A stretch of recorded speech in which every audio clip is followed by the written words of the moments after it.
Bonjour à toutes et à tous et bienvenue à la deuxième rencontre de PSSP depuis la rentrée après l'été. Je m'appelle, pour les personnes qui ne me connaissent pas, Maya Sparno. Je suis responsable du pôle recherche et affaires internationales à la Fondation de France. Aujourd'hui, nous allons avoir une rencontre PSSP, donc Philanthropy and Social Sciences Program, un peu spéciale pour plusieurs raisons. Donc, nous sommes ensemble pour un webinaire qui, cette fois-ci, est co-organisé et co-porté par PSSP avec la Fondation de France. Pourquoi? Parce que nous allons avoir une discussion autour de, vous le savez, une toute nouvelle publication de l'Observatoire de la philanthropie de la Fondation de France qui a été réalisée par Sylvain Lefebvre, professeur donc au département de stratégie, responsabilité sociale et environnementale à l'UQAM à Montréal, et Nicolas Duvaux, donc professeur de sociologie à Paris 8 et, comme vous le savez, directeur de PSSP. Donc les deux sont des experts de sujets de philanthropie qui ont écrit donc, de multiples ouvrages et articles portant sur le sujet, mais ce sont aussi deux chercheurs qui travaillent en lien très étroit avec des philanthropes, tant en France qu'au Canada. Vous avez reçu normalement toutes et tous le lien vers la publication, donc une très belle publication qui sort tout fraîchement de l'imprimeur. Vous avez la version PDF, bientôt celle en papier aussi. Et donc, nous sommes aujourd'hui réunis pour parler ensemble d'enjeux de philanthropie et de démocratie, qui sont des sujets fondamentaux pour nous à la Fondation de France, pour le secteur philanthropique, pour le monde de la recherche, pour plusieurs raisons. Je vais juste en citer deux, vu qu'il s'agit d'une introduction ici, mais dire qu'il est important de se questionner sur le lien qu'entretiennent philanthropie et démocratie, tant que l'on se penche sur le fonctionnement des organisations du secteur et leur démocratisation interne, que sur le rôle du secteur philanthropique et sa place dans nos sociétés. Donc pour cette deuxième étude de notre collection Philanthropie et Société, nous avons donc souhaité collaborer, et donc je parle là au nom plus de Fondation de France, nous avons souhaité collaborer avec deux chercheurs spécialistes, comme je le disais tout à l'heure, de questions de philanthropie, donc chacun ayant un regard propre sur le sujet. D'une part, Nicolas, sociologue basé en France, ayant une connaissance fine du secteur philanthropique français. D'autre part, Sylvain, politiste, basé au Canada, ayant un regard historique, mais aussi comparatif et international, qui éclaire vraiment les enjeux tant donc, au niveau national français que externe international.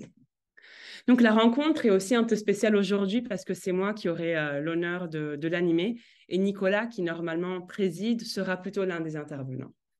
Le format de la rencontre a été aussi pensé de façon un peu différente par rapport aux rencontres précédentes, plutôt comme un dialogue, si vous voulez, entre les auteurs de cette étude, Nicolas Duvaux et Sylvain Lefebvre, et Axel Davzac, directrice générale de la Fondation de France. Donc merci Axel, Nicolas, Sylvain d'être avec nous cet après-midi. Donc, sans trop tarder, je vais commencer et je vais me tourner d'abord vers Sylvain, donc me tourner métaphoriquement. Sylvain, est-ce que vous pourriez, donc pour commencer, nous présenter les grands enseignements qui ressortent de l'étude, peut-être aussi nous en dire un peu plus sur comment la philanthropie se rapporte pour vous à la question de la démocratie? Quelles en sont aussi les grandes questions qui sous-tendent le rapport entre ces deux pratiques et ces deux concepts, philanthropie et démocratie, en particulier dans le contexte actuel?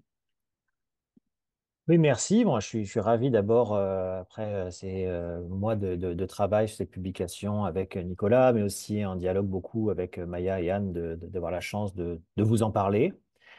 Le point de départ, je dirais, pour Nicolas et moi, quand on pense le lien philanthropie, démocratie, c'est de partir un peu de ce qu'est la tension constitutive de la philanthropie, c'est-à-dire la tension entre l'origine privée des capitaux qui sont affectés et leur destination qui est l'intérêt général.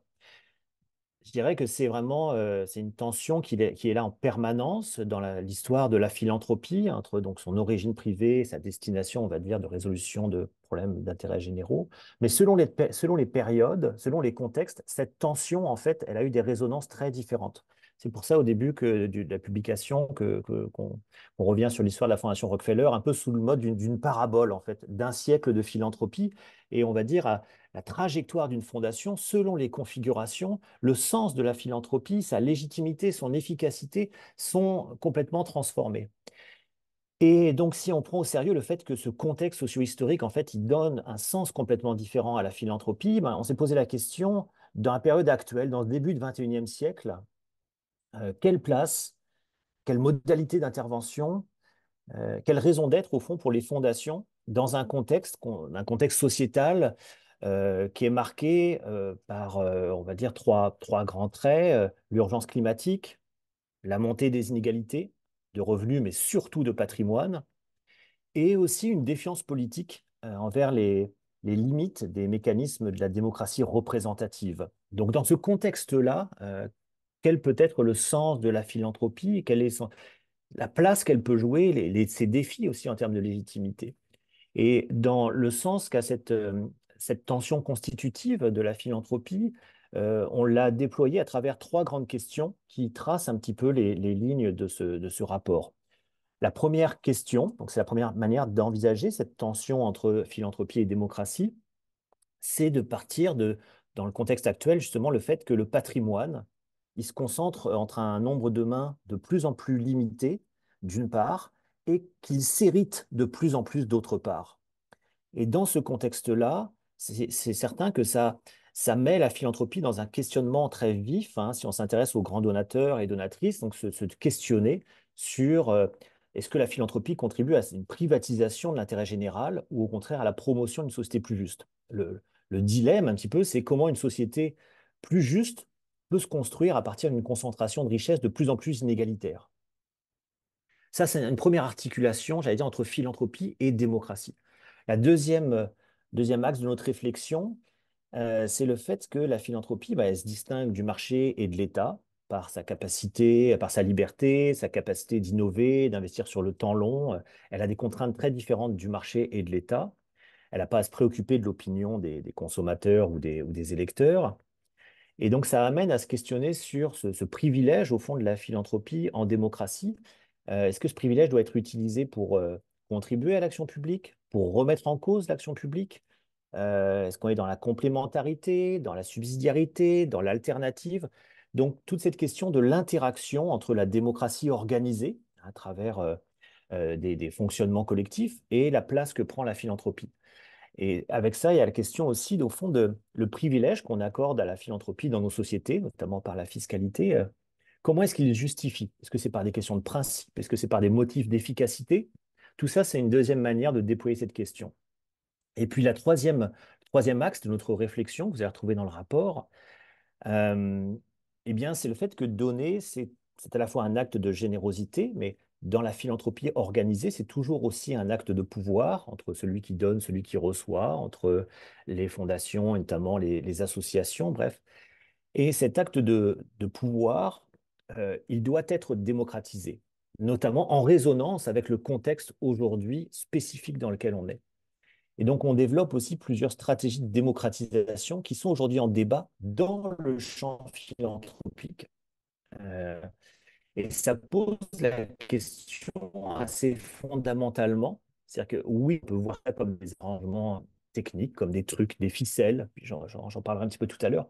Mais derrière ça, la grande question, c'est comment démocratiser la philanthropie, non plus entendue comme un patrimoine privé, tout d'un coup qu'on tourne vers des causes d'intérêt général, mais considéré comme un capital public, nourri de patrimoine privé, mais aussi par la fiscalité de contributions collectives, nourri par une volonté d'un donateur, mais aussi quand elle est mise en action, toujours elle s'inscrit dans une action collective, avec une myriade d'acteurs. Donc c'est comment démocratiser ce capital public de la philanthropie, entendu comme un stock de ressources financières, mais aussi de compétences, d'expertise, de mise en réseau. Voilà. Et donc ça, c'est le troisième manière d'articuler pour nous cette réflexion sur philanthropie et démocratie. Donc voilà un peu comment on a déployé le questionnement. Merci Sylvain, c'est très clair et effectivement, vous reprenez là les différents axes qui ressortent de l'étude. Axel, je me tourne vers vous justement pour débuter cette conversation et vous demander peut-être de nous parler de comment Ces enjeux, ces questions font écho aux grands questionnements auxquels vous faites face, certes en tant que directrice générale de la Fondation de France, mais aussi en tant qu'interlocutrice clé du secteur philanthropique, tant au niveau français qu'européen et international. Bonjour à toutes et tous. Merci Maya et Sylvain d'avoir ouvert. Peut-être effectivement, au début, vous partagez en tout cas euh, ma conviction très forte que lorsqu'on travaille dans une fondation, la première question à se poser, c'est au fond, puisqu'on prétend ou on a pour objectif de s'occuper d'actions d'intérêt général, comment garde-t-on sa légitimité? C'est vraiment la question de départ qui mène d'ailleurs beaucoup de réflexions dans le secteur et à la Fondation de France et qui doit être au cœur de nos préoccupations. Et elle est d'autant plus forte dans les fondations que, comme l'a dit Sylvain, au fond, une fondation crée de la volonté d'un ou de quelques fondateurs, fondatrices, mais en tout cas d'un petit nombre de personnes. Et ça, c'est quelque chose qui est très euh, important quand on démarre. Pourquoi? Parce qu'à la différence d'une association, c'est une association de membres, c'est-à-dire que c'est un collectif de personnes qui se rassemblent pour se préoccuper d'une cause commune. Et j'allais dire, la démocratie, alors, elle ne fonctionne pas toujours dans les associations, mais néanmoins, elle est intrinsèque au modèle, puisque c'est bien l'Assemblée générale des membres qui élit ensuite sa gouvernance. Et donc, on voit bien que le point de départ dans une fondation, c'est comment construire l'action de ma fondation de manière à préserver cette légitimité liée au fait que l'objet est, lui, d'intérêt général. Donc ça, c'est historiquement un mécanisme, alors sans rentrer dans le détail, auquel les fondations répondent généralement à travers une collégialité dans les prises de décision, à travers des comités d'experts, pour justement ne pas risquer d'avoir le fait du prince qui s'exerce sur telle ou telle action ou tel mode de faire. Mais dans la période récente,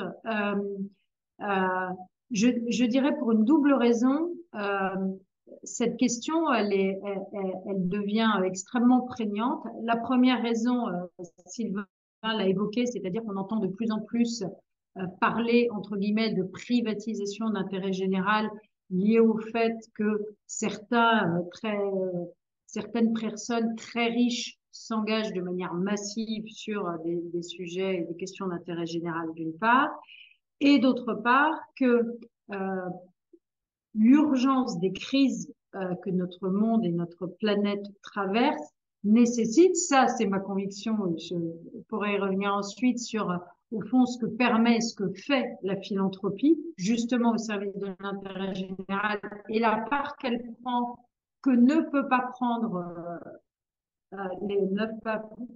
les pouvoirs publics, au fond, il faut la préserver, cette philanthropie, parce qu'elle est très indispensable. Or, si, j'allais dire, elle ne fonctionne pas bien, on a un vrai risque que cette philanthropie, et on voit aussi parfois les pouvoirs publics en France et ailleurs s'interroger sur notre action. Je dis toujours, in fine, le problème, si les fondations peuvent plus travailler, c'est pas les fondations qui le paieront, ce sont les gens qui en ont besoin et la planète. Donc, on a besoin de philanthropie de manière très forte.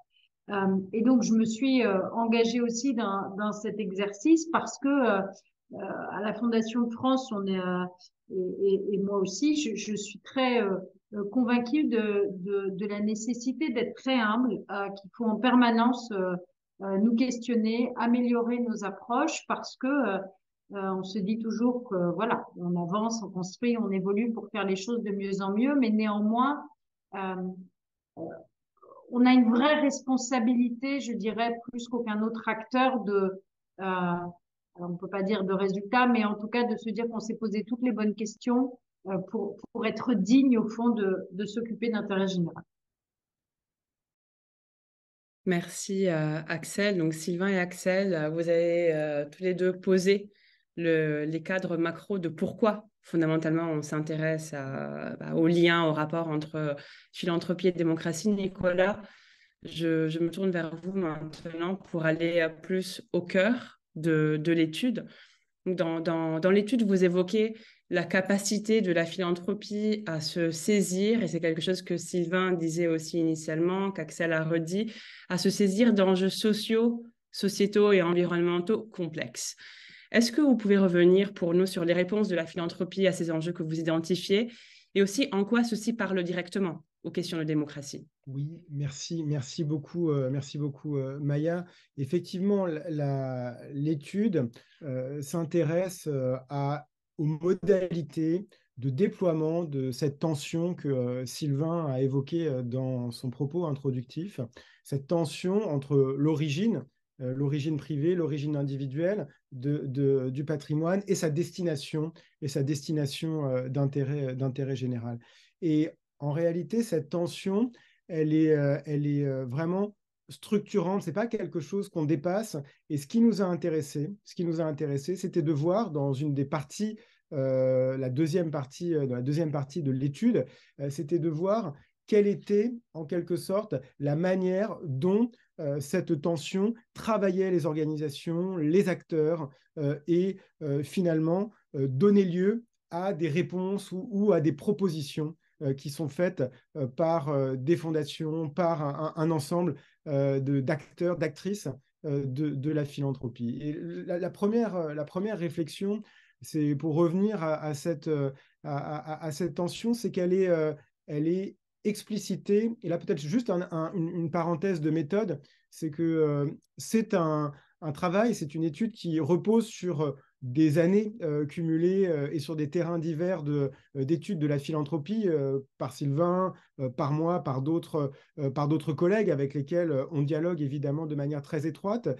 Et donc, il y avait l'idée de problématiser ces études et ces matériaux d'origine diverse dans ce questionnement. Donc, on s'appuie sur des cas très concrets et on essaye de montrer à travers ces cas la pluralité des modalités de réponse à ces grands défis. Et d'abord, le premier point que je voudrais souligner, c'est que ces défis sont parfaitement connus, je dirais identifiés et réfléchis par les acteurs avec lesquels on a interagi dans le cadre d'entretiens pour comprendre finalement qu'est-ce qui se passe dans le monde contemporain et comment ça impacte ou ça travaille les organisations philanthropiques. Juste pour prendre un exemple, la tension entre, encore une fois, concentration de la richesse et construction d'un monde plus juste, elle est parfaitement réfléchie par les acteurs qui doivent, dans leur projet de financement des causes d'intérêt général, trouver des ressources, identifier des donateurs, et il y a cette perception finalement qu'on a un nombre plus réduit finalement de donateurs qui ont un poids croissant dans le financement d'un certain nombre de causes. Donc, en réalité, c'est une analyse et c'est un ensemble de constats qui d'abord sont partagés et sont très clairs du point de vue de nombre de nos interlocuteurs dans le secteur des fondations. C'est vraiment une recherche qui est faite en lien très, très étroit et peut-être encore plus que d'habitude sur le secteur. Le deuxième point, c'est qu'on a été amené à réfléchir à partir du constat, et qu'il faut pas, à mon avis, sur lequel il ne faut pas se voiler la face, c'est qu'il y a un certain nombre de réponses philanthropiques. Ça a été montré dans un certain nombre de cas sur la question climatique, sur la question de santé publique, qui peuvent être des réponses qui vont en quelque sorte différer la résolution pérenne et structurelle des problèmes. Parce que finalement, ce sont des prolongements de stratégies d'entreprise, par exemple, des prolongements d'actions qui peuvent avoir des liens avec des formes de lobbying. Et parfois, on le sait a posteriori. C'est très intéressant de voir qu'il y a des causes dont l'illégitimité apparaît a posteriori. On mentionne évidemment le cas de la famille Sackler et de la pratique de naming dans de grandes institutions culturelles qui a été critiquée a posteriori.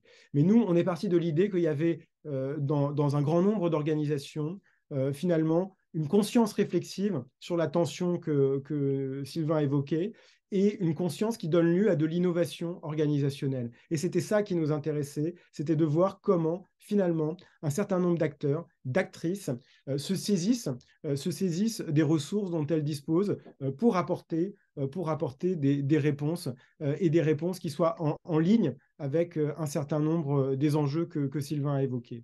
Et je dirais, donc on prend un certain nombre de cas, on s'intéresse notamment à des fondations avec lesquelles on a eu l'occasion de dialoguer, sur lesquelles on a eu l'occasion de travailler, la fondation Un Monde par tous, la fondation Daniel et Lina Carasso, qui sont cités comme des cas, il y en a d'autres, évidemment dans l'étude, et avec l'idée de dire, voilà des organisations qui s'intéressent à la structure sociale, à l'ensemble social sur lequel elles agissent, avec l'idée de savoir exactement quel rôle elles y jouent et le type d'action qu'elles vont pouvoir y mener. Donc, avec une réflexion, on va dire stratégique, mais stratégique, ça veut dire aussi d'être réflexif sur ces tensions et de chercher à les adresser. Un deuxième aspect, c'est de ne pas opposer, ce qu'on pourrait appeler le financement des causes et le travail sur ce que produit l'argent, ce que produit la ressource elle-même, et donc de se dire qu'il y a à un moment donné une réflexion sur la mobilisation du patrimoine, du capital, dans des actions, et y compris pour les mettre au service des causes. Et ça, c'est vraiment quelque chose qui est une frontière qui nous est apparue tout à fait essentielle, d'arriver à, en quelque sorte, élever le niveau de sensibilité et élever le degré d'engagement de l'ensemble des ressources sur la résolution des causes. Et ça peut-être, c'est une illustration de ce que Sylvain a appelé dans la présentation générale la transformation du patrimoine privé en capital public. C'est de se dire, finalement, l'ensemble des caractéristiques, ce n'est pas seulement les projets, ce n'est pas seulement les actions qui sont financées, c'est l'ensemble des ressources qui sont mises au service des causes, et le capital n'est pas dormant. Et je dirais finalement, le dernier point, et qui était souligné, et c'est un peu le résultat de la grande enquête philosophique que Rob Reich avait menée sur la philanthropie, c'est de dire, quand on la compare avec l'État et le marché, il y a un certain nombre de justifications de l'existence, de la légitimité. Axel a prononcé le mot de légitimité, qui est évidemment majeur, de la philanthropie en démocratie. Et la conclusion, le point d'arrivée de Rob Reich, c'est de dire, finalement, c'est le temps long. C'est le temps long, c'est la capacité à trouver des voies d'organisation qui ne soient pas assujetties à la temporalité courte du marché ou à celle de la procédure électorale. Et il nous semble qu'un trait commun des fondations avec lesquelles on a identifié des réponses, encore une fois, très différentes, avec une forte granularité dans la conception des manières de traiter les sujets, était d'avoir cette capacité à intégrer le temps long et à faire de la philanthropie non pas un instrument de la conservation des ressources et des privilèges sur le temps long, mais au contraire un instrument de réforme qui soit finalement adossé à cette temporalité large. Merci Nicolas. Nicolas, donc plusieurs mots ont été prononcés. Vous avez parlé notamment de défis qui seraient aussi bien identifiés et connus par les acteurs philanthropiques, aussi de l'aspect novateur de l'action philanthropique dans son action, dans la façon dont elle pense, le lien entre action et ressources. Axel, du coup, je me tourne à nouveau vers vous pour vous demander de bien vouloir rebondir, peut-être en nous parlant de comment ces différents points font écho aussi à la stratégie concrète de la Fondation de France, et peut-être, voilà, si vous avez d'autres remarques sur le secteur, évidemment, mais un intérêt particulier là sur peut-être le fonctionnement de la Fondation. Merci. Merci. Peut-être je vais repartir un tout petit peu parce que Nicolas a dit beaucoup de choses, alors sur beaucoup de points, j'aimerais réagir, mais et ça fait écho aussi avec ce qu'a dit Sylvain tout à l'heure quand il dit le don est un acte de pouvoir. C'est pas ma vision des donateurs et des philanthropes, c'est-à-dire que je pense que rentrer dans l'analyse de la philanthropie par la personne qui donne, et se dire au fond, il y a effectivement soit cet acte de pouvoir, soit cette envie d'eux, et donc est-ce que je vais perpétuer ma richesse et mon pouvoir et ainsi de suite à travers mon acte de philanthropie. Moi d'abord, c'est pas mon expérience des fondateurs et des fondatrices que je rencontre, c'est pas mon expérience non plus. Et je dis toujours, si c'était un acte de pouvoir, si c'était uniquement avec un bénéfice direct, alors on ferait pas de philanthropie en fait. Hein, voilà. Donc c'est bien que le don pour moi apporte complètement autre chose fondamentalement. D'ailleurs, je rappelle qu'on n'est pas tous donateurs et donatrices, hein, même ceux qui auraient les moyens de faire des dons, indépendamment des montants.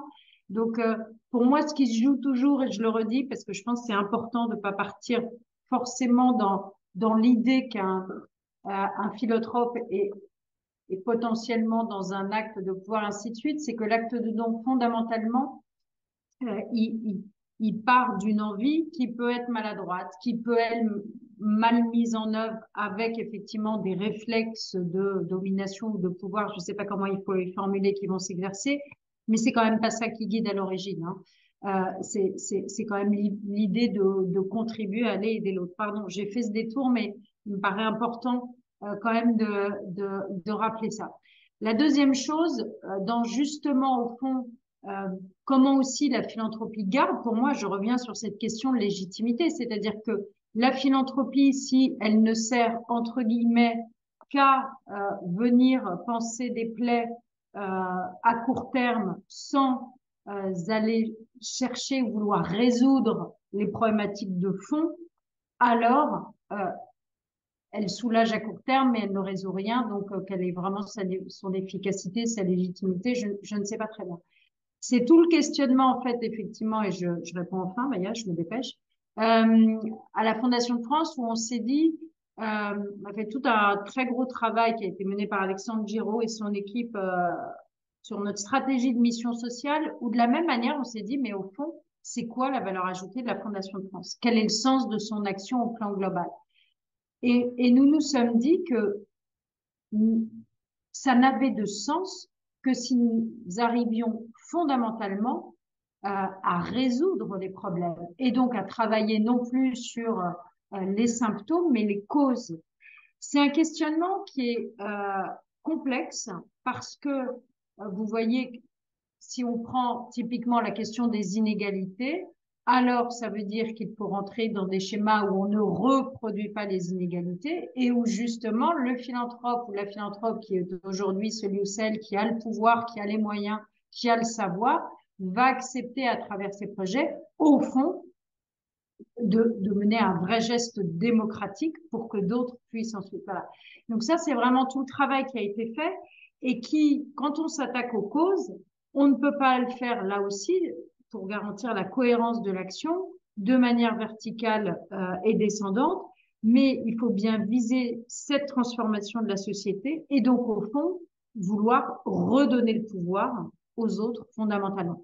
Ça veut dire qu'aujourd'hui à la Fondation de France, on est vraiment dans un moment où nous sommes en train de revoir complètement toutes nos modalités d'action, toute la manière dont nous interagissons avec toutes nos parties prenantes, c'est-à-dire avec les personnes concernées. Quelle légitimité a-t-on à vouloir se préoccuper de jeunesse, de personnes invisibilisées, ainsi de suite, si on n'associe pas ces personnes? Quelle légitimité a-t-on et dans la relation entre les fondations et les associations pour développer des collaborations parfaitement horizontales, enfin parfaitement, non, je suis un peu ambitieuse, on va dire, en tout cas, au moins le plus horizontal possible, et changer ce rapport, c'est-à-dire au fond de oublier ce rapport peut-être entendu comme de pouvoir du philanthrope ou de celui qui a, qui peut, pour se remettre dans une position. C'est un changement de posture très profond.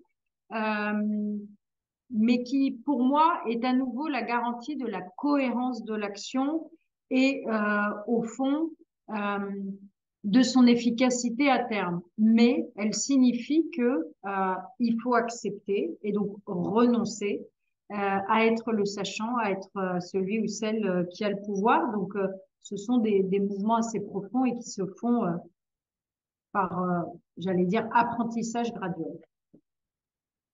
Merci Axel. Donc, je vais me retourner à nouveau vers Nicolas. Donc, Axel, vous avez évoqué là plusieurs enjeux justement complexes de pouvoir auxquels tant Sylvain que Nicolas avaient fait référence, aussi de fonctionnement interne et comment tout cela s'articule dans une stratégie, dans le fonctionnement même au quotidien d'une fondation, donc en parlant de la Fondation de France. Maintenant, on sait aussi que les fondations collaborent dans nos sociétés avec un certain nombre de parties prenantes. Et Nicolas, justement, une partie du rapport est dédiée aux liens entretenus par la philanthropie avec celle-ci dans des États dits démocratiques, notamment la France. Est-ce que vous pouvez nous en dire un peu plus? Alors déjà, si vous voulez répondre à des commentaires qui ont été faits par Axel, mais aussi peut-être nous en dire un peu plus sur les différentes formes que peuvent prendre les collaborations, justement, entre la philanthropie et ses différentes parties prenantes, parce que je pense que fondamentalement aussi, les différentes questions qui ont été soulevées jusqu'à présent sont directement liées aussi à ce point de collaboration. Oui, merci beaucoup, Maya. Il y a effectivement un point sur lequel je souhaiterais rebondir sur ce qu'a dit Axel, et c'était même sa conclusion sur l'apprentissage mutuel et l'apprentissage graduel surtout. C'était ça l'expression, et parce que je pense que c'est quelque chose qui est vraiment très net quand on regarde la relation de la philanthropie avec un certain nombre des parties prenantes, et notamment les pouvoirs publics sur lesquels je vais me concentrer dans le commentaire, puisqu'on a vraiment essayé de travailler cette question de la diversité des relations avec l'État, avec les pouvoirs publics, aussi avec un certain nombre finalement d'éléments de l'état des questions, l'état avec un petit E cette fois, l'état des questions dans la société et la manière dont la philanthropie s'en saisit et peut faire bouger un certain nombre de lignes. Le premier message qu'on a souhaité rappeler avec Sylvain, parce qu'il nous semble vraiment tout à fait décisif, c'est l'idée que la philanthropie appartient à la société, qu'elle en est partie prenante déjà, et que du coup, les formes que la philanthropie va revêtir sont très très fortement liées au type de société, au type d'État, au type d'organisation des pouvoirs publics. Et on a vraiment tenu à rappeler les typologies, un peu notamment à l'échelle européenne, entre le modèle social-démocrate, le modèle libéral, le modèle corporatiste, tous ces modèles qui donnent en fait une place et qui pondèrent les rôles respectifs de la philanthropie et de l'État. Et donc, c'était bien de rappeler que la philanthropie, en quelque sorte, est fille de la société à laquelle elle appartient, en même temps qu'elle contribue à la transformer et qu'elle interagit avec les cadres qui structurent l'ensemble social. Et évidemment, en lien avec les pouvoirs publics, parce que ça a été dit et rappelé, quand on s'intéresse à des questions aussi structurantes que les inégalités, que la voix des catégories qui ont été citées, les jeunes, les personnes ou les populations vulnérables, ben évidemment, on va entrer en relation avec les pouvoirs publics, avec l'État. Et de ce point de vue-là, ce qui nous frappe et qui nous intéressait de faire ressortir, c'est surtout la diversité des approches, la diversité des rôles que la philanthropie peut jouer en interaction avec les pouvoirs publics. Et Sylvain a évoqué une sorte de grande alternative entre est-ce qu'on se joue dans la complémentarité, est-ce qu'on intervient en soutien finalement avec les pouvoirs publics, ou est-ce qu'on propose complètement autre chose et on essaye, pour reprendre une expression moderne, de disrupter un tout petit peu le paysage. Et on prend un cas dont on avait déjà discuté d'ailleurs dans une rencontre de PSSP, où on montre, en suivant un projet sur la longue durée, qu'une intention initiale de disruption, en fait, donne lieu à cet apprentissage graduel, à cette compréhension et un rapprochement avec les pouvoirs publics. Et donc ça, c'est vraiment intéressant, c'est de voir qu'il y a un apprentissage, alors à la fois graduel, du point de vue de la philanthropie, de la fondation en question, mais un apprentissage mutuel, parce que les pouvoirs publics, finalement, se saisissent d'une partie de l'agenda, opèrent une réappropriation, une sélection d'un certain nombre d'éléments, dès lors qu'on est sur des causes qui sont déjà identifiées. Là, en l'occurrence, c'est l'insertion professionnelle des jeunes qu'on a pris comme cas. Ça, c'est une possibilité, c'est une modalité de relation. Il y en a une autre qui nous a semblé extrêmement intéressant de souligner, c'est le fait que la philanthropie peut agir comme un contre-pouvoir. Dès lors que des causes ont du mal à être portées dans l'espace public, que des causes ont du mal à avancer, et que finalement, la liberté philanthropique, la capacité d'initiative permet de percuter un état de la société, un état de l'action publique et de faire émerger un ensemble de questions, parfois par le biais d'études, en posant des faits sur la table et en les mettant dans le débat public.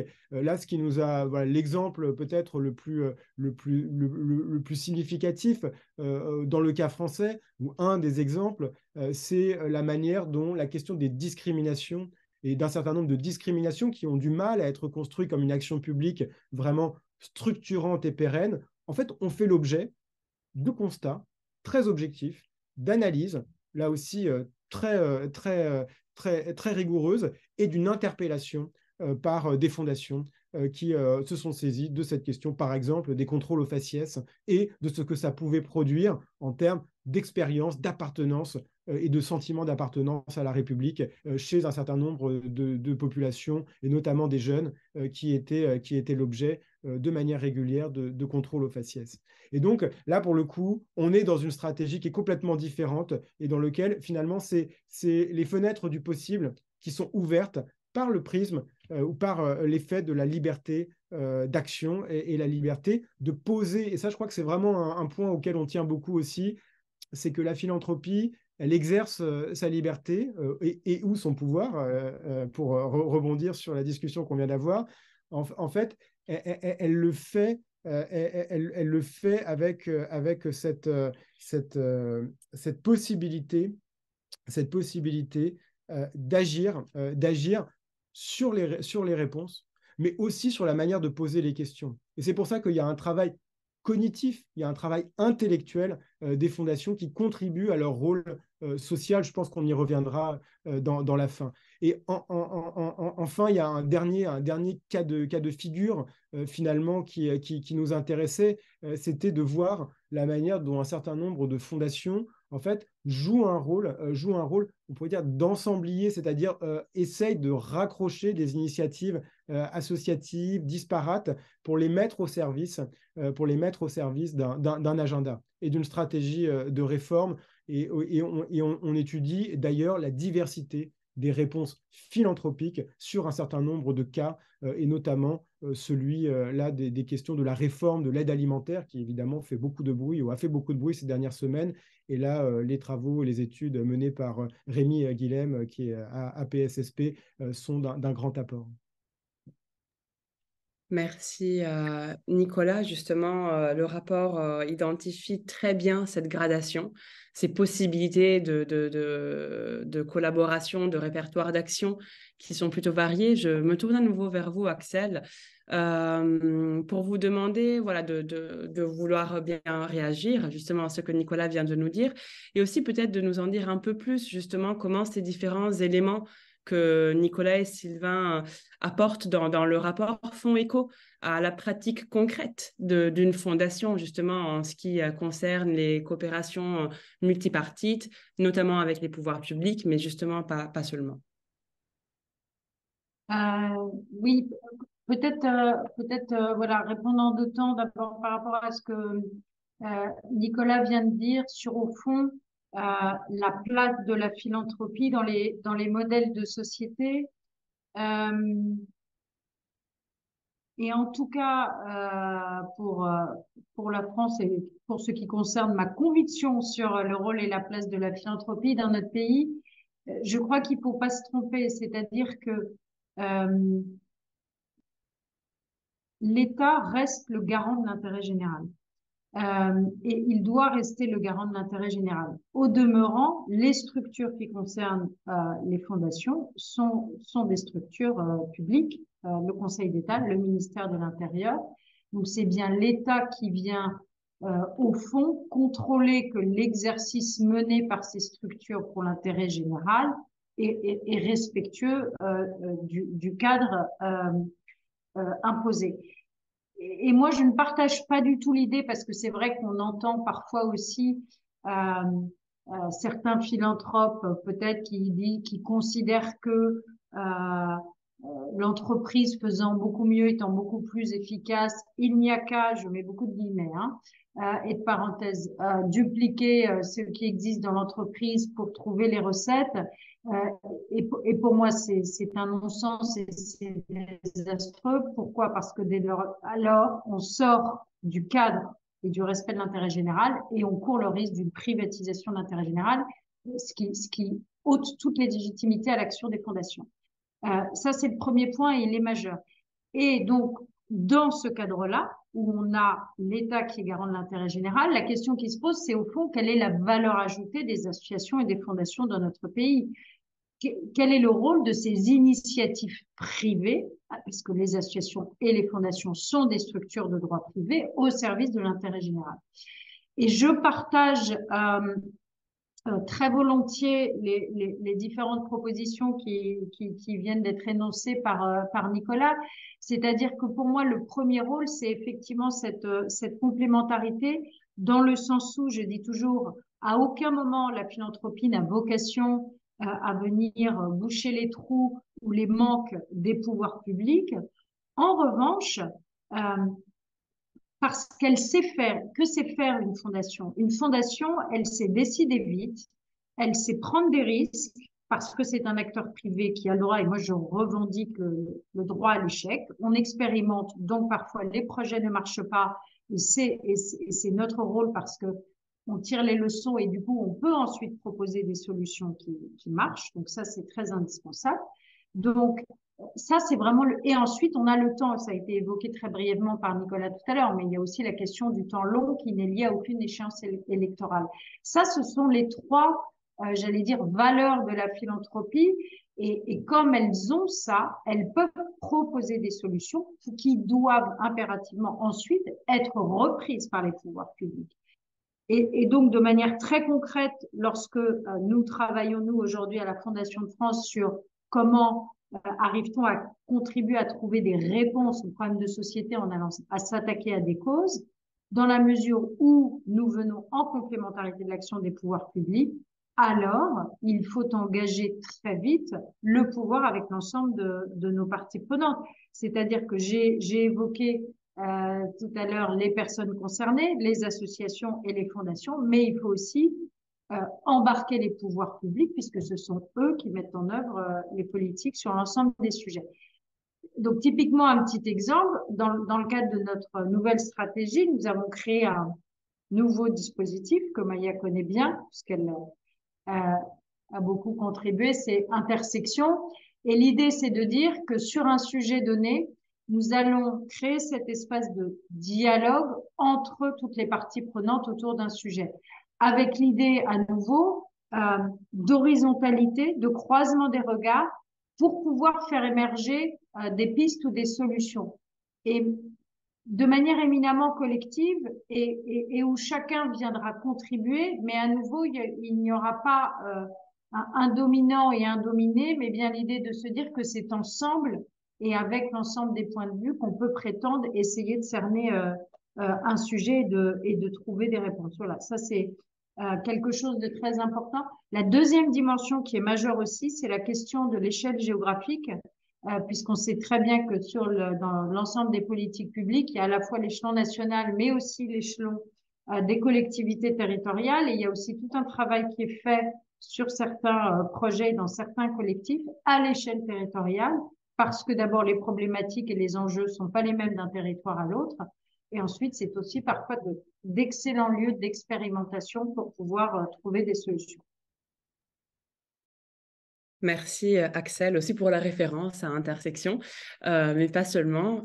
Donc on a évoqué jusqu'à présent, on a parlé justement de collaboration, on a parlé de problématiques aussi au cœur du fonctionnement même des fondations, aux liens aussi qu'elles entretiennent avec les différents enjeux sur lesquels elles se saisissent. Maintenant, je souhaiterais aborder un autre élément qui ressort dans le rapport, qui est vraiment la place, si vous voulez, des processus démocratiques au sein même des fondations, donc dans leur propre fonctionnement. Et Sylvain, je me tourne vers vous pour cette dernière partie. Donc, vous évoquez notamment dans le rapport différentes voies de démocratisation pour la philanthropie, donc en fin de rapport.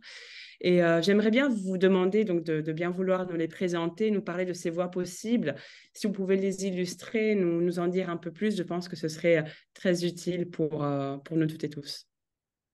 Merci Maya. D'abord, je vais faire un lien avec ce qui a été dit par Nicolas avant, parce qu'il y a un lien direct, notamment quand vous êtes sur le soutien comme fondation à des causes entendues, visibles, reconnues, financer un hôpital, financer des institutions culturelles, bien reconnu, personne ne va mettre en cause votre légitimité. Si vous êtes dans un modèle justement de contre-pouvoir ou de financer des choses, j'allais dire, qui bousculent davantage un certain nombre de consensus, il faut avoir les reins solides en termes de légitimité démocratique. Donc, ce dont je vais parler là, c'est ça, je ne veux pas que ce soit juste vu comme de la tuyauterie ou des histoires de cuisine interne des fondations, c'est directement lié à la question de leur légitimité. Bon. Il y a trois grands chantiers de démocratisation des fondations que l'on résume dans le rapport. Le premier chantier de démocratisation de la philanthropie, on va dire, ça concerne la promotion d'une philanthropie, on va dire, plus populaire. Par exemple, enrôlant de nombreux petits donateurs pour contrebalancer une philanthropie de grands donateurs. C'est l'argument, par exemple, d'un historien comme Olivier Zins aux États-Unis qui dit beaucoup que la philanthropie des élites, en fait, est contrebalancée par une philanthropie de masse, ce sont ces termes, faits de petits dons. Bon. Il faut remarquer que cette philanthropie de masse, elle est en train de s'effondrer dans la plupart des pays, quantitativement, au profit d'une part de plus en plus grande d'une philanthropie prise en charge par les grands donateurs. C'est à la fois lié à la hausse des inégalités de patrimoine et à l'effondrement du patrimoine d'une partie de la classe moyenne, c'est aussi lié à des mécanismes fiscaux dans plusieurs pays qui, en fait, j'allais dire, sont davantage pensés et tournés vers le soutien aux ménages plus fortunés, et au contraire, qui passent vraiment dans l'angle mort les ménages moins fortunés. La plupart des architectures de soutien à la fiscalité, à la philanthropie, c'est le cas aussi en France, c'est le cas au Canada, ils reposent sur des déductions fiscales accessibles aux ménages imposés sur le revenu, c'est seulement la moitié des ménages en France, ou sur le patrimoine. C'est une part minoritaire des ménages en France. Bon. Donc, il y a à repenser ces architectures fiscales ou ces dispositifs de soutien à une philanthropie populaire. Mais il ne faut sans doute pas s'illusionner parce que ça fait face à un certain nombre de limites, notamment macro, dans la distribution du patrimoine aujourd'hui dans nos sociétés.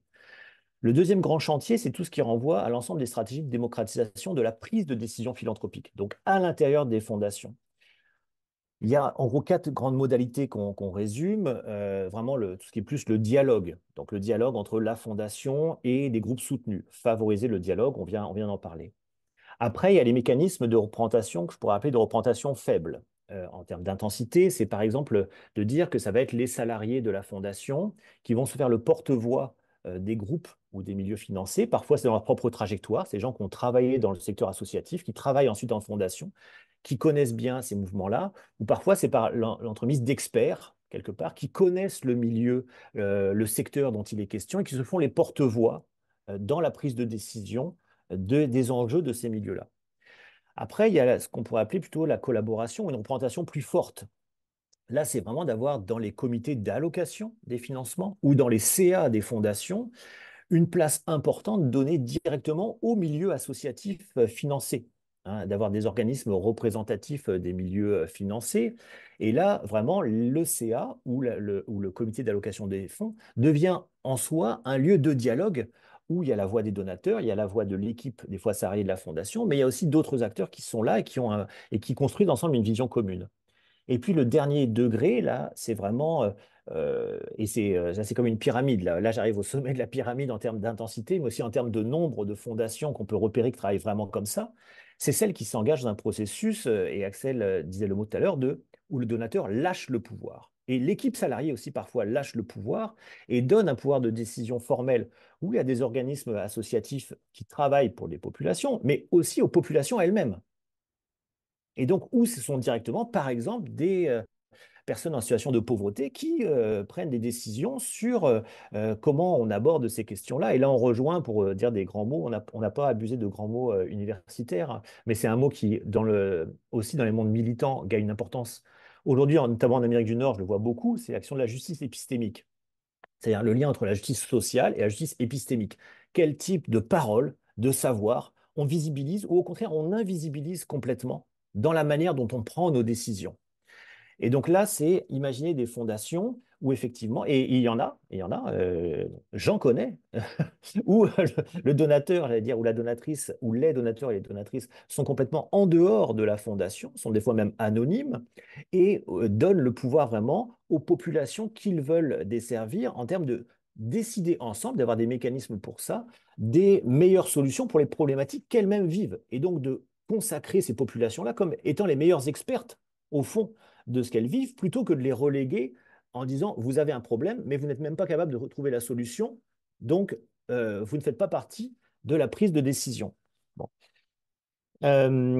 Donc évidemment, ça, c'est les dispositifs les plus exigeants hein, en termes de lâcher le pouvoir pour les donateurs ou pour les salariés de la fondation. Voilà. Le dernier chantier, c'est la mise en cohérence entre les modalités d'action déployées par les fondations et les buts de la philanthropie. Euh, je parle dans le rapport, pas par chauvinisme. Alors, je suis binational, alors je coche toutes les cases, français et canadien, donc québécois. Mais je parle du collectif des fondations québécoises contre les inégalités, parce qu'ils sont partis d'une démarche intéressante qui était justement de calculer leur propre empreinte inégalité. De dire, dans la manière dont on fonctionne comme fondation, même si on est bien gentil, puis on a des bonnes actions en tête et des bonnes intentions, comment est-ce qu'on reproduit un certain nombre d'inégalités? Comment est-ce qu'on approfondit certains types d'inégalités dans la manière dont on déploie nos pratiques? Que ce soit dans l'allocation des financements, qui on finance, mais aussi qui on ne finance pas, en termes de type de population, de type d'organisation, en termes de territoire. Donc, ça, c'est le premier élément à regarder. Ensuite, dans la prise de décision philanthropique, on vient d'en parler, comment on prend des décisions, qui on intègre, à qui on rend des comptes et comment, de quoi on se sent redevable envers qui. Troisièmement, dans le placement du capital. Notre action philanthropique, c'est les subventions, c'est les dons que l'on fait, mais c'est aussi, et de manière quantitative, notamment quand on est une fondation privée patrimonialisée, enfin capitalisée, c'est beaucoup la manière dont on place le capital. Par exemple, le collectif des fondations parle de, dans les investissements, soutenir des pratiques qui réduisent ou qui atténuent les inégalités et désinvestir des pratiques qui les accroissent. Quatrièmement, réfléchir à notre empreinte inégalité dans le rôle que nous prenons comme fondation et comme secteur au sein d'actions collectives plus larges, donc dans la manière dont on prend notre place, ou au contraire dont on des fois tasse, dont on éclipse d'autres acteurs dans les actions collectives. Donc par rapport, on a parlé de l'État, on a parlé du mouvement associatif, mais par exemple par rapport à l'économie sociale, par rapport aux syndicats, par rapport à tout un ensemble d'acteurs qui sur nombre de problématiques, l'alimentation, le logement, etc., sont aussi là et comment on se positionne par rapport à eux. Bon. Je suis tout à fait d'accord avec Axel quand il disait, là on parle d'enjeu de cohérence dans notre action, mais cet enjeu de cohérence, il est relié à une question de légitimité et une question d'efficacité. Et les trois principes sont totalement liés. Et c'est pour ça qu'en conclusion, à la fin, quand on parle de la contribution des fondations dans ce cadre spécifique hein, du défi du XXIe siècle, et pour faire face aux tensions impliquées, on dit que pour nous, la philanthropie doit pouvoir contribuer à renforcer sa légitimité démocratique et on ouvre certaines pistes. On parle donc de la participation forte des principaux intéressés. Hein. Donc on parle parfois d'empowerment, mais on peut parler de disempowerment. Et on peut avoir des pratiques philanthropiques qui produisent massivement du disempowerment des populations que l'on compte soutenir. Il faut bien réfléchir à ça. Deuxièmement, l'évaluation et la mise en délibération des effets de ces actions. C'est-à-dire que les fondations souvent financent énormément de projets, demandent de la reddition de comptes aux projets. En fait, ont beaucoup de connaissances sur la société, sur des thématiques précises. Mais qu'est-ce qu'elles rendent après à la société et au débat public de ces connaissances accumulées et de cette connaissance parfois très fine, que ce soit à l'échelle territoriale ou sur certains enjeux. Et troisièmement, sur la conception et l'usage de la philanthropie comme capital commun, et ça c'est un peu ce dont on a parlé beaucoup comme fil rouge. Je termine en disant juste que on a parlé d'apprentissage graduel. Attention, il n'y a pas d'histoire naturelle, c'est-à-dire dans ce processus-là. On voit des choses qui avancent, elles peuvent tout à fait partir dans l'autre sens. Et on a aussi des processus qu'on observe actuellement, j'allais dire de reverticalisation, de repatrimonialisation de certaines fondations que moi j'observe en Amérique du Nord, par exemple, notamment sous le chapeau de l'urgence climatique, l'urgence sanitaire. On n'a pas le temps. On n'a pas le temps de se payer le luxe de la démocratie. Il faut décider vite. Et ce cadrage de l'urgence, je pense qu'il faut être très attentif à ça, du langage de l'urgence et de la crise, parce que, j'allais dire, ça peut reporter à l'infini ces processus de démocratisation qui nous paraissent centraux, comme je dis, pour la cohérence, la légitimité et l'efficacité de l'action philanthropique. Merci, merci Sylvain. Plusieurs points ont été soulevés lors de votre intervention, tant en lien justement avec les processus internes, la question des donations, des donateurs, grands, petits, des questions de cohérence, de légitimité, d'efficacité. Axel, je me tourne à nouveau vers vous. Est-ce que vous souhaitez rebondir? Est-ce que vous avez des remarques justement aussi conclusives avant d'ouvrir justement le débat plus largement sur ce que Sylvain vient de nous dire? Plein de choses, donc je vais J'imagine. parler de tout. Il y a juste, peut-être Béatrice de Durfort a posté un commentaire, j'y répondrai, mais peut-être après pour pas troubler votre déroulé. Plusieurs choses, c'est-à-dire, alors, la première à nouveau, c'est que, en tout cas, je considère que la Fondation de France ne peut pas être légitime. Je parle pas pour toute la philanthropie, mais en tout cas pour l'institution dans laquelle je travaille, ne peut pas être légitime et vouloir s'emparer des grands enjeux contemporains si elle-même ne se remet pas en cause dans ses modes de fonctionnement, dans ses modes de faire. Et garantir sa cohérence. Voilà. Parce que sinon, en fait, on perd quelque chose qui est essentiel dans la philanthropie, pour moi, qui est la sincérité. C'est-à-dire que si la philanthropie n'est pas sincère, alors, peu importe la manière dont elle est organisée, j'ai presque envie de dire, alors elle n'est plus légitime, hein, puisque la philanthropie, elle part de l'idée de contribuer à titre individuel à l'intérêt général. Donc, elle doit structurellement être sincère.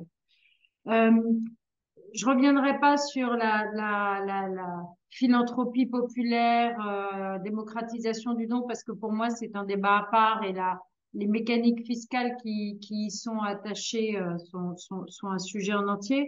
Peut-être plutôt témoigner en tout cas de ce que nous essayons de faire justement pour nous mettre en cohérence et garder notre légitimité en tant qu'acteur de l'intérêt général.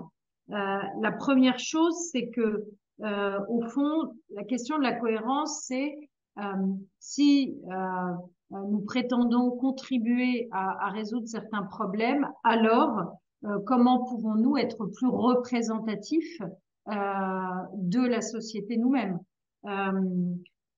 Ça passe, ça a été dit rapidement, par les comités, mais ça passe aussi par les recrutements qu'on fait en interne à la Fondation de France. On le sait très bien, on s'est aperçu il y a quelques années qu'on avait de vrais, entre guillemets, biais de recrutement, tout simplement parce qu'il y avait toute une catégorie de la population, en fait, qui ne connaissait pas la Fondation de France, très simplement, ou s'ils la connaissaient, se disaient spontanément, c'est pas pour moi.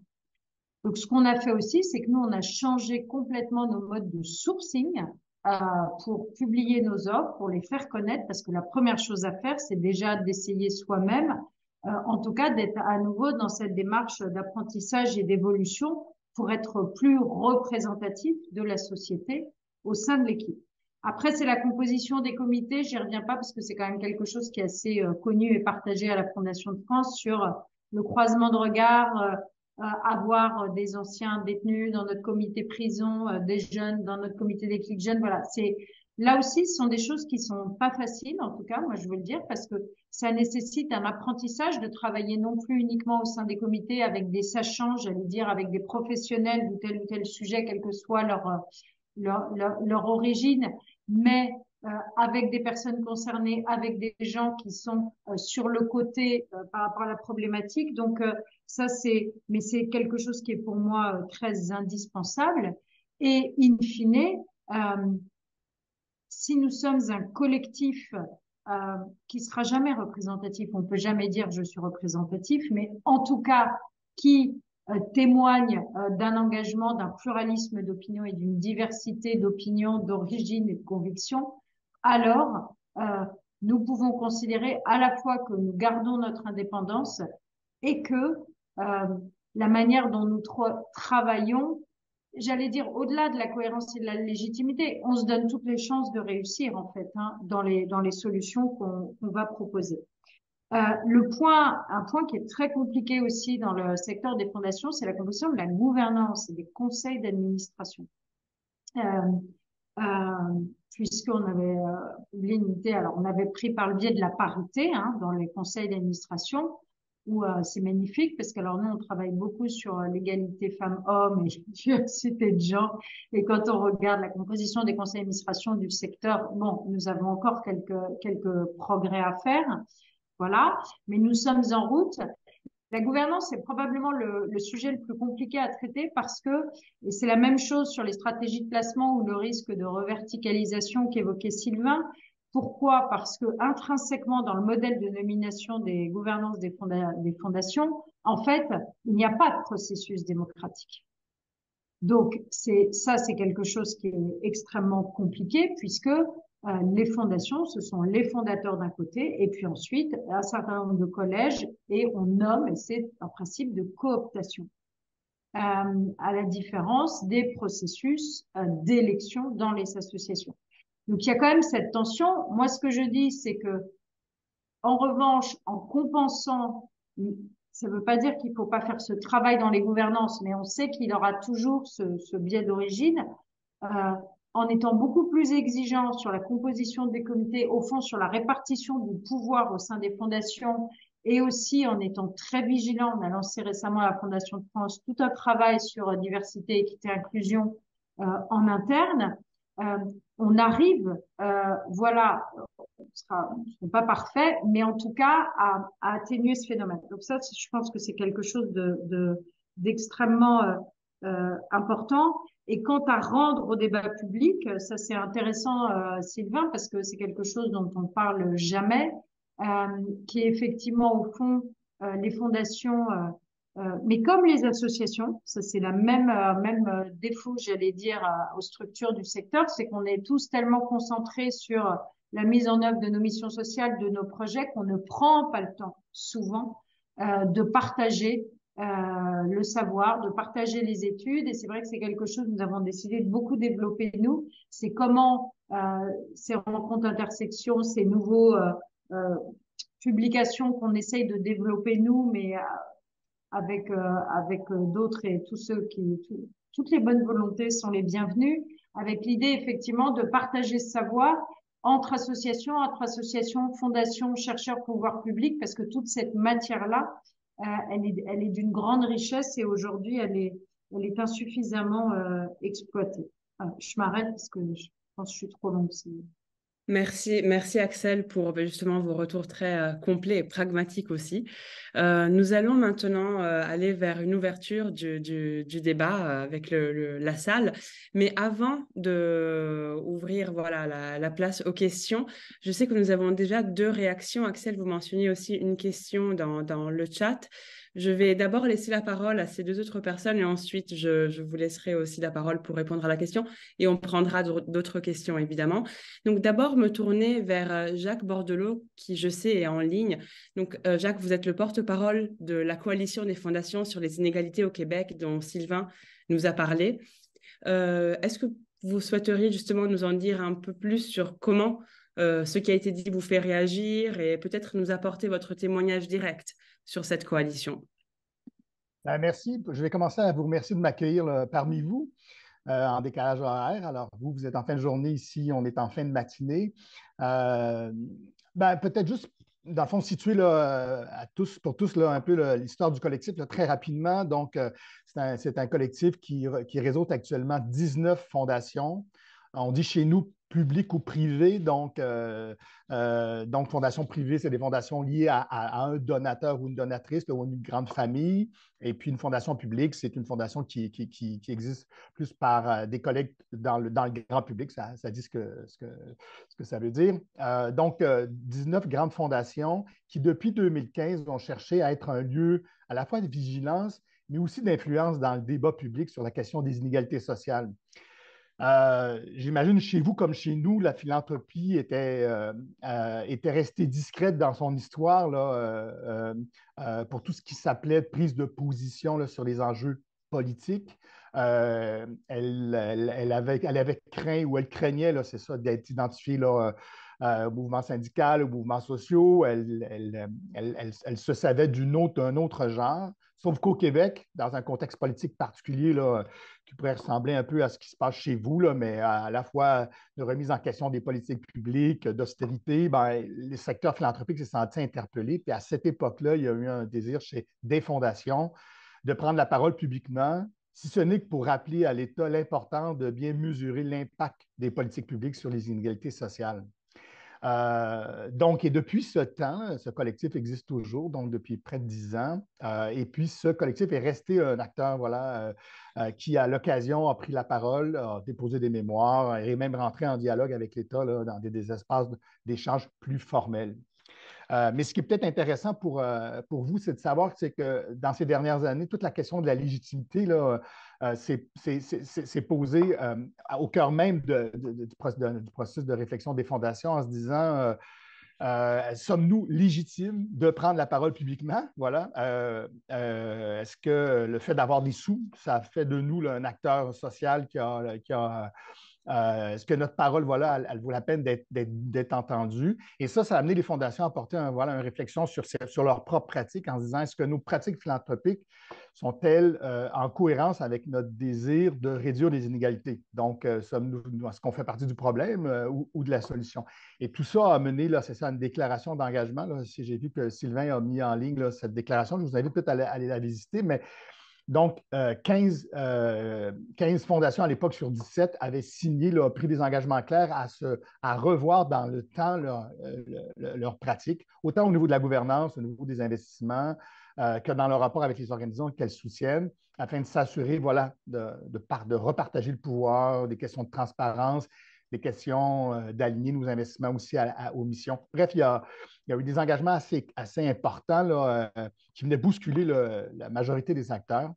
Ce qui est intéressant, et je termine là-dessus, c'est qu'au-delà d'une déclaration d'engagement, les fondations aussi ont senti le besoin de se donner un outil de monitoring pour être capable de se dire où en sommes-nous individuellement, mais collectivement, et être capable de se dire une année ou 2 ou 3 années après, est-ce que nos pratiques ont évolué dans le sens qu'on souhaite? Et et là, on est en plein processus là, d'évaluation, mais je trouve que ça fait que ça vient challenger là, les fondations de façon très, très, très concrète. Là. Voilà. Merci Jacques. C'est très intéressant justement parce que le cas de votre coalition porte vraiment sur la question de la transparence et de la capacité du secteur à se poser des questions qui ne sont pas faciles de façon ouverte. Donc, merci pour votre témoignage. Je me tourne à présent vers Sabine Rosier. Donc, Sabine, vous êtes chercheuse en sciences politiques à Paris-Dauphine et vous avez commencé à travailler sur la philanthropie il y a à peu près 20 ans. Donc, peut-être vous demander justement comment ce qui a été dit aujourd'hui vous fait réagir et quelles sont pour vous peut-être les grandes évolutions aussi du secteur sur l'ensemble de ces questions depuis 2 décennies. Merci beaucoup. Merci à Sylvain Lefebvre et Nicolas Duvaux, à Axel Devzac et à la Fondation de France dans son entier d'avoir permis ce dialogue aujourd'hui et puis surtout cette merveilleuse étude. Effectivement, vous le rappeliez, ça fait 20 ans que je travaille sur le sujet et je dois vous dire que je suis très impressionnée par le fait que le secteur philanthropique a développé une forme de réflexivité qui est vraiment extrêmement stimulante, très approfondie. Et que le dialogue engagé avec le monde scientifique, avec les chercheurs, avec l'ensemble du tissu associatif qui est irrigué au quotidien par les acteurs philanthropiques aboutit à voilà, des formes de diagnostic, de réflexion et puis des perspectives voilà, de solutions qui sont notamment esquissées dans cette note, qui sont vraiment extraordinairement stimulantes. Donc bravo pour le travail que vous avez accompli. La richesse de la réflexion éclairée notamment par le cas québécois qui me donne à penser que parfois le Québec a un petit temps d'avance sur nous en matière de réflexion sur la capacité du secteur aussi à proposer des solutions innovantes. Alors moi, je suis partie au terme de la lecture de cette note d'un sentiment parfois un petit peu de décalage, me semble-t-il, entre voilà, les solutions extrêmement intéressantes qui sont esquissées par Sylvain Lefebvre et Nicolette Duvaux dans la note, et puis la réalité, me semble-t-il, des pratiques des organisations philanthropiques, ou en tout cas la réalité que les citoyens peuvent avoir des pratiques de ces organisations philanthropiques. Donc, l'accent est mis dans la note sur la nécessité de repenser les pratiques de décision, d'associer davantage les citoyens et les associations à la gouvernance des fondations, d'essayer de rompre le caractère très confiné et assez peu transparent des décisions que soulignait à l'instant Axel Davzac en rappelant effectivement que le principe qui prévaut en matière de recrutement dans les conseils d'administration des fondations, c'est celui de la cooptation plutôt que celui de l'élection. Et donc on a parfois le sentiment, quand on est un petit peu loin de ce monde-là, quand on est un citoyen un peu lambda et qu'on entend parler de l'action des fondations, que c'est un peu un hocher de personnes riches, voire très très riches, qui veulent faire le bien autour d'elles. Et donc, à la lecture de votre note, j'avais un sentiment un peu de décalage entre, d'un côté, la vision citoyenne que l'on peut avoir de l'action des fondations, alors vision qui est forcément partielle, peut-être un peu obsolète d'un côté, et puis la richesse des pistes que vous proposez pour démocratiser véritablement le travail des fondations, faire en sorte que voilà, que les citoyens, que les groupes minoritaires soient davantage notamment associés à la réflexion sur les outils qui sont inventés par les fondations pour pouvoir résoudre les inégalités auxquelles notre monde contemporain fait face. Et donc, je voulais vous interroger en fait sur ce décalage. Comment le résorber? Est-ce que c'est un problème de capacité du monde philanthropique à parler de lui, à faire connaître la réalité de ses actions, à parler d'une même voix, hein, pour rompre avec les clichés, je pense aux controverses autour de Notre-Dame, pour rompre avec les clichés qu'on a un petit peu à l'esprit quand on pense aux acteurs philanthropiques. Est-ce qu'il s'agit pour résoudre voilà, pour essayer de combler ce décalage, d'être davantage associé à ceux qui contribuent au débat public dans une démocratie? Le débat public, il est nourri par les partis politiques, par les syndicats, par les think tanks. On entend trop peu, probablement, la voix du monde philanthropique dans le monde démocratique, en tout cas en France, me semble-t-il. Alors, comment faire entendre cette voix-là? Parce qu'il y a des propositions extrêmement stimulantes qui sont proposées par le secteur philanthropique. Et, et aussi, comment rompre avec le sentiment parfois de toute puissance étatique. On a aujourd'hui des acteurs étatiques qui semblent de moins en moins sensibles à la voix de la rue, à la voix populaire, qui s'enferment parfois dans une position un peu de sachant, d'expert, en ayant le sentiment que voilà, ils sont dépositaires d'une vision experte des problèmes sociaux, et que cette compétence qui est la leur les autorise à pouvoir décider au nom de tous, malgré les contestations qu'ils subissent et les critiques qui leur sont adressées.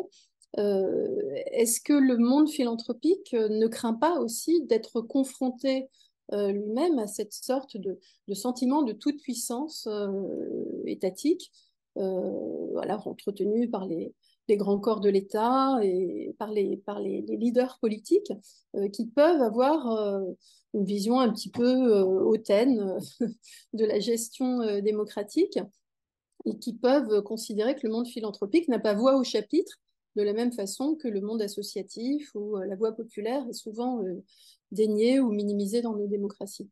Voilà, Merci, donc des Sabine. questions sur la manière dont on résorbait ce décalage. Pardonnez-moi pour ma longue intervention. Merci Sabine pour vos remarques.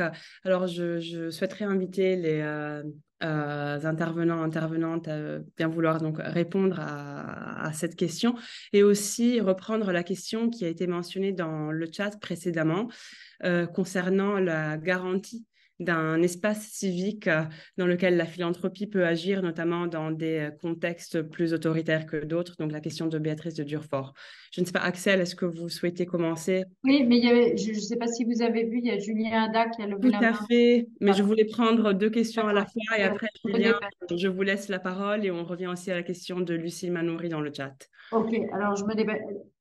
Oui, sur la question de Béatrice de Durfort, alors on va mettre la Russie un peu à part parce que dans le contexte du conflit avec l'Ukraine, c'est très particulier, mais euh, bien sûr que la philanthropie doit aussi se préoccuper de préserver l'espace démocratique. Il y a un groupe au Centre européen des fondations qui travaille beaucoup sur justement la préservation de l'espace démocratique en Europe et donc avec du soutien aussi aux médias indépendants. Enfin, il y a pas mal d'initiatives sur justement comment soutient-on la société civile, ce qui est, je sais pas si c'est, en tout cas c'est inquiétant, c'est-à-dire qu'à l'origine on était uniquement sur certains pays d'Europe de l'Est et plus les années passent, plus cette préoccupation devient générale en Europe. Et c'est la raison pour laquelle, et ça dit quelque chose aussi de l'urgence et du monde dans lequel nous vivons, c'est que nous avons mis tout en haut de notre stratégie des missions sociales la question de la fragmentation de la société et comment peut-on travailler aussi sur le pluralisme de l'information, l'accès à l'information pour tous. Donc oui, il y a un vrai sujet et pour répondre à Béatrice, bien sûr que aujourd'hui, ça doit être dans les missions des fondations que de se préoccuper de cette préservation de l'espace démocratique dans nos pays. La deuxième chose sur le décalage entre effectivement la perception, on va dire, qu'a le grand public ou en tout cas les gens qui sont un peu plus loin, moi, deux raisons. La première, c'est que les médias ne parlent pas de philanthropie. Ils parlent uniquement d'un ou deux grands dons de personnes très visibles, on va dire, qui sont tous sauf ce représentatifs de ce que fait la philanthropie. Et on a quand même beaucoup de mal à intéresser les médias à ce qui est construit au quotidien par les associations et les fondations. C'est peut-être pas assez glamour. Et le deuxième problème, c'est qu'aujourd'hui, les politiques, en tout cas dans notre pays, en fait, c'est assez paradoxal parce que au niveau local, les députés, les parlementaires, ils ont très conscience de ce que produisent les associations et les fondations sur le terrain, dans leur commune, dans leur circonscription, ainsi de suite. En revanche, à l'échelle nationale, les pouvoirs publics n'ont pas construit, à quelques rares exceptions sur quelques sujets, de relations au long cours avec le secteur des associations et des fondations.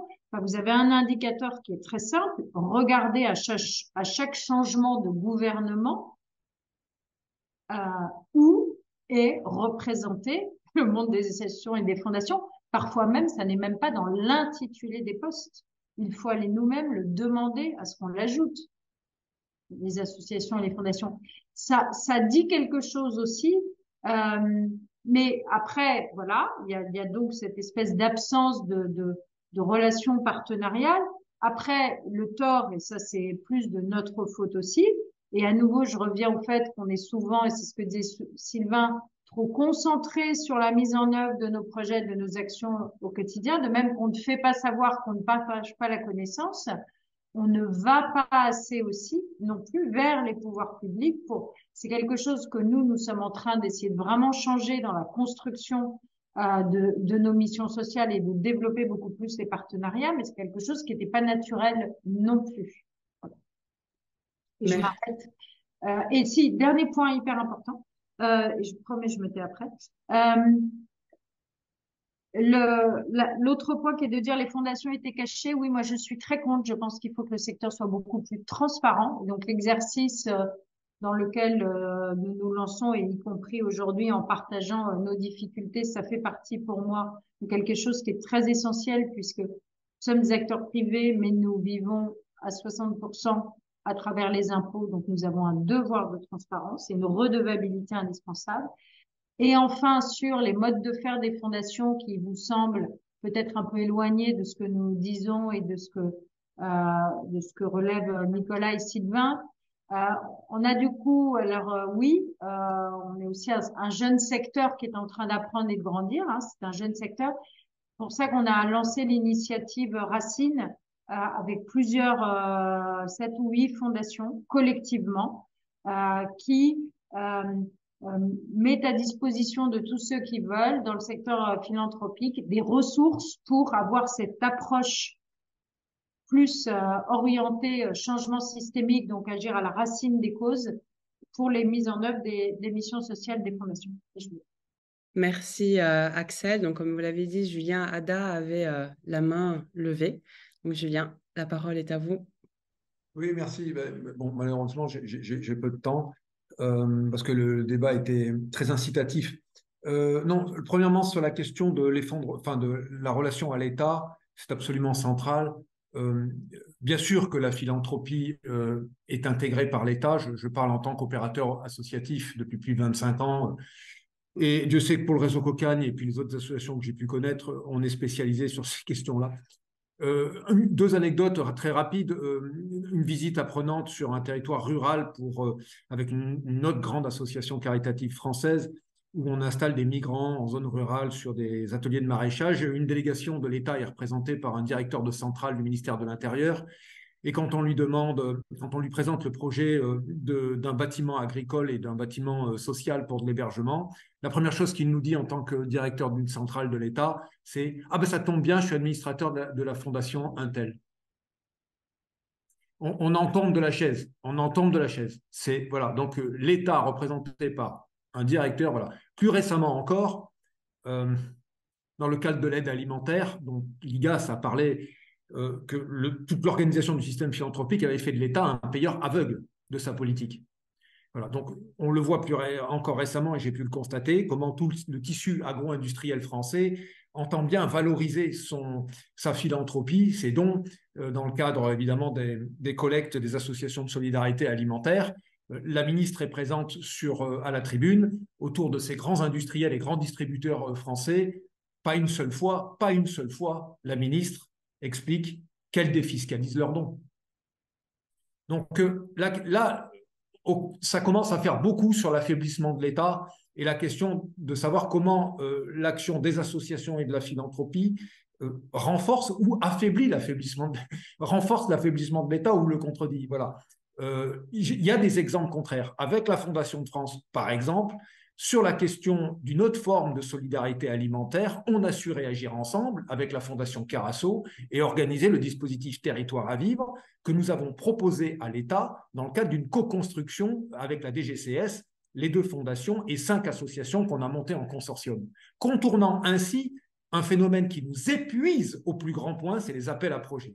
Voilà. On a contourné ça grâce à vous, avec vous, et avec l'État, on a construit cette expérimentation très rapidement, qui était une expérimentation de politique publique construite ensemble. Ça veut dire qu'on a essayé de construire ensemble à la fois la problématique, les éléments de solution et la connaissance mutualisée sur cette action publique. On a renforcé l'action de l'État en travaillant ensemble de cette manière.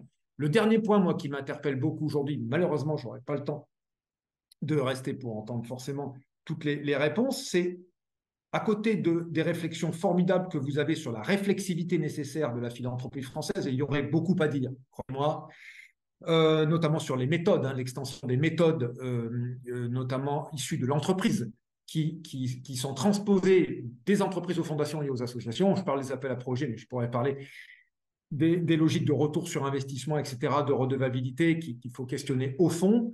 Moi, ce qui nous inquiète aujourd'hui, c'est le dépassement historique de cette question de l'intérêt général d'associations et de fondations de droit privé par le principe de l'impact et du contrat impact social. où là, très très clairement, tout notre champ de l'intérêt général est décalé, complètement décalé, avec cette loi en préparation à l'Assemblée nationale, où là, des entreprises, très clairement, avec des associations, vont, par l'intermédiaire de dispositifs très, très, très, très particuliers, et on sait d'où ça vient, on sait qu'il a promu, y compris des philanthropes qui nous ont soutenus, vont très clairement monter une action publique et être remboursés par l'État et rémunérés par l'État, c'est-à-dire avec un bonus de l'investissement de départ en contournant tout le champ de la philanthropie et de l'intérêt général. On a là, bon, l'expression de ce que j'ai pu vivre aux États-Unis en 2008, par exemple, avec la Venture Philanthropie. Voilà, bon, c'est très, très inquiétant et je pense qu'il faut vraiment remettre l'intérêt général à sa place et il est temps de réagir collectivement sur ces enjeux-là. On vous le dit aussi en tant qu'association, puisqu'on est capable de construire ensemble des innovations institutionnelles pour répondre à ces enjeux qui ont été très, très largement et spécifiquement mentionnés. Merci Julien. Donc on a techniquement 2 minutes jusqu'à la fin de la séance, mais je souhaiterais demander à Sylvain et à Nicolas de réagir et peut-être juste évoquer aussi la question de Lucille Manoury dans le chat qui concernait l'échelle territoriale. Lucille nous demandait quelle insertion, quelle posture de la philanthropie dans les espaces et les processus de gouvernance territoriale. Donc vu les courts délais, je vous laisse choisir ce à quoi Sylvain et Nicolas vous souhaitez répondre. Peut-être donner le dernier mot à Axel aussi si elle le souhaite. Bon, je peux partir, je prends ma minute, Nicolas, et puis tu répondras à tout le reste. Euh, Par rapport à la question qu'a posée Sabine et l'impression de décalage, je le comprends, effectivement, notre rapport ne vise pas à cartographier exactement ce qui se passe dans les fondations.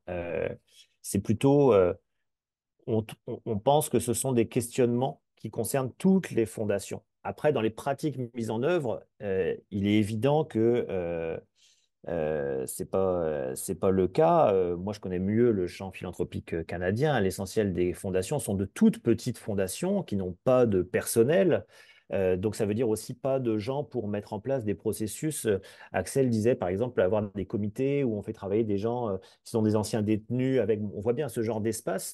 Ça demande des professionnels pour animer ces espaces-là. Bon, la plupart des fondations n'ont pas du tout les moyens en interne, en fait, d'être des structures qui démocratise la décision, qui anime la réflexion. La plupart des fondations, effectivement, que ce soit privées, quand une famille crée une fondation à la mémoire d'un enfant disparu, etc., on est juste dans l'action de don, voire de transmission. On n'est pas dans l'animation d'une structure en elle-même qui a une vie démocratique. Et de l'autre côté, parmi les très grandes fondations, il y en a quand même beaucoup au niveau des fondations publiques, fondations d'hôpitaux, fondations d'universités, fondations de musées, où c'est pareil, elles ne visent pas du tout à être des espaces de démocratisation, de diffusion des connaissances, tout ça, ça ne les intéresse pas. Et il y a aussi tout le pôle, et Julien Ada vient d'en dire un mot, de pôle aussi de fondations qui sont dans un modèle qu'on a appelé un moment philanthrocapitalisme, qu'on appelle autrement aujourd'hui, où la vision de ce que ça veut dire être efficace ou être légitime est adossée à d'autres référentiels, et où effectivement, on est plutôt dans le solutionnisme technologique, on est dans une forme d'efficacité où le processus ne passe pas du tout par l'implication des principaux intéressés, par la diffusion de connaissances, par l'aplatissement des rapports de pouvoir.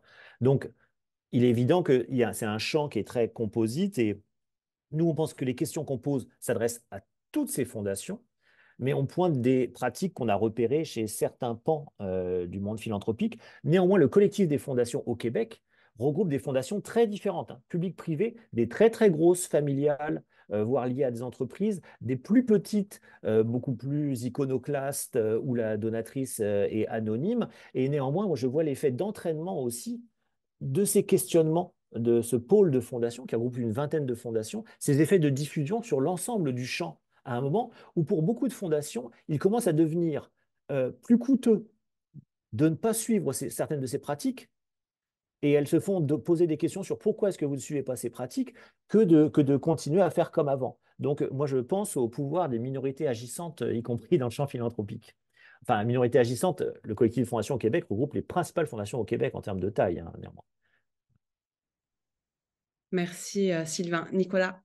Et un très bref mot de complément pour vous remercier pour ces interpellations et Sabine, la question que que tu poses du décalage entre alors il y a la question du contenu de l'étude, ça Sylvain a répondu, mais entre la perception publique du sujet et on va dire le maillage très fin dans lequel on s'est délibérément situé dans l'étude.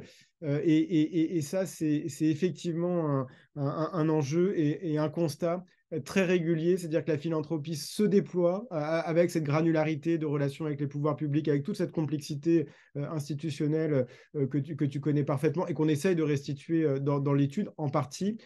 Et effectivement, elle est perçue de manière extrêmement voilà, décalée, homogène dans les débats publics. Et en fait, et ça c'est peut-être une de ses caractéristiques, parce qu'on la lit souvent aux fondations et associations, mais il y a là peut-être une différence quand même importante entre les deux. C'est que les fondations structurellement agissent à des niveaux qui ne sont pas nécessairement très facilement identifiables et perceptibles par le grand public.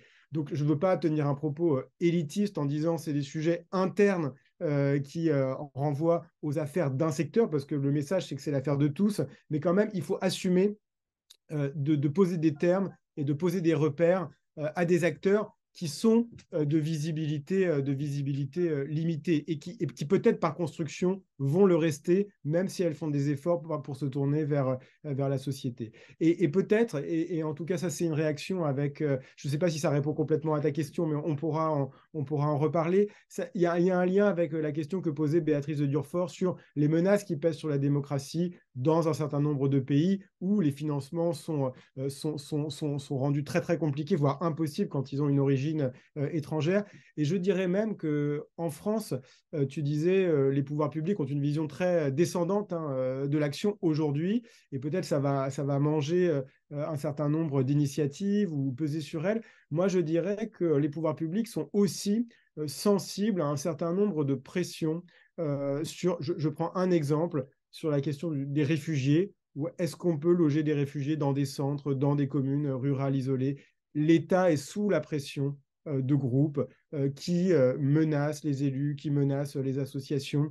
Et donc, y compris dans notre société, il y a un enjeu à structurer, à stabiliser la défense d'un certain nombre de principes d'état de droit, de respect du droit.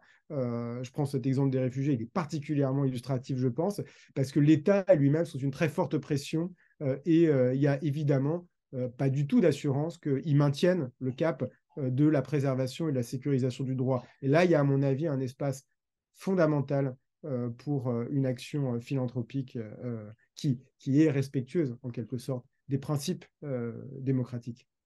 Merci Nicolas. Axel, un tout dernier mot pour la fin? Oui, du coup, je vais réduire le propos.